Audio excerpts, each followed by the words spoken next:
অনেক মিত্রই আজ হটকারী ভূমিকায় বলে মন্তব্য করে উপদেষ্টা মাহফুজ আলম বলেছেন, আমরা আমাদের ব্যর্থতা স্বীকার করি। আমরা শিখছি এবং ব্যর্থতা কাটানোর চেষ্টা করছি। আমরা আবারও চেষ্টা করব সবাইকে নিয়ে এগোনোর। কিন্তু হটকারিতা এবং ছাত্রদের অন্যায্যতার চেষ্টা এ জাতিকে ক্ষতিগ্রস্ত করবে। গত সোমবার গণঅভ্যুত্থান ও ছাত্র তরুণ বিরোধী শক্তি শিরোনামে নিজের ভেরিফাইড ফেসবুকে পেজে দেওয়া একটি পোস্টে মন্তব্য করেন তিনি।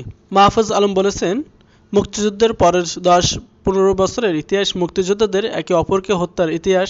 যারা চায়নি বাংলাদেশে শক্ত ভিতের উপর দাঁড়াক, তারা মুক্তিযোদ্ধাদের একে অপরকে দিয়ে হত্যা করিয়েছে। তাদের নিজেদের ভুল ছিল তা না, কিন্তু আমাদের মুক্তিযোদ্ধাগণ একের পর এক হত্যা বাংলাদেশকে কীভাবে পিছিয়ে দিল তা ইতিহাস একদিন বলবে।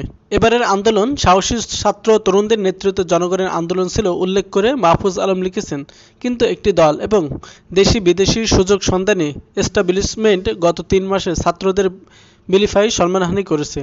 বিভিন্ন ছাত্র সংগঠন দিয়ে ছাত্রদের মধ্যে বিভেদ ঘটিয়েছে। অন্য একটি তরুণ দলকে লেলিয়ে দিয়েছে ছাত্রদের বিরুদ্ধে। তদুপরি ছাত্রদের সাথে সম্মানজনকভাবে ডিল তো করেইনি, বরং ছাত্রদের তারা শত্রু গণ্য করেছে। এসবের পরিণতি কি ভালো হচ্ছে নাকি হবে, সে প্রশ্ন তুলে মাহফুজ বলেছেন, মনে রাখতে হবে বিদেশি শক্তির কোনো সাধ্য নাই এ দেশের মানুষকে পদোন্নত করার, কিন্তু গোলামী মানসিকতার কিছু গাদ্দার আর হটকারীর এই শক্তি আছে। তারা গত 3 মাসে তা দেখালো। ছাত্রদের আজ সংঘাতের মুখে ঠেলে দিয়ে হত্যার মাধ্যমে ছাত্রদের বৈধতার সংকট হলে যারা যারা লাভবান হবে তারা সবাই এ উস্কানি ও প্রশাসনিক ব্যর্থতার সাথে জড়িত। ধীরে ধীরে আমরা সবই বলবো, অথবা আপনারা চোখ খুললেই দেখতে পাবেন। হটকারিতা উস্কানি, ছাত্র তরুণদের মধ্যে বিভেদ ও বিরোধ তৈরি, অভ্যুত্থানের শক্তিকে প্রতিক্রিয়াশীল করে তোলার অপচেষ্টা সবই ব্যর্থ করে দেওয়া হবে ইনশাল্লাহ, বলেন তিনি। 5 আগস্টের সকালের মতো ঐক্যবদ্ধ হওয়ার দিকে অগ্রসর হওয়ার কথা তুলে ধরে মাহফুজ আলম বলেন, এবারে সাংগঠনিকভাবে গড়ে ওঠা ঐক্য দীর্ঘস্থায়ী মুক্তির সুযোগ তৈরি করবে ইনশাল্লাহ। এসবের পরিণতি কি ভালো হচ্ছে নাকি হবে, সে প্রশ্ন তুলে মাহফুজ বলেছেন, মনে রাখতে হবে বিদেশি শক্তির কোনো সাধ্য নাই এ দেশের মানুষকে পদোন্নত করার, কিন্তু গোলামী মানসিকতার কিছু গাদ্দার আর হটকারীর এই শক্তি আছে। তারা গত 3 মাসে তা দেখালো।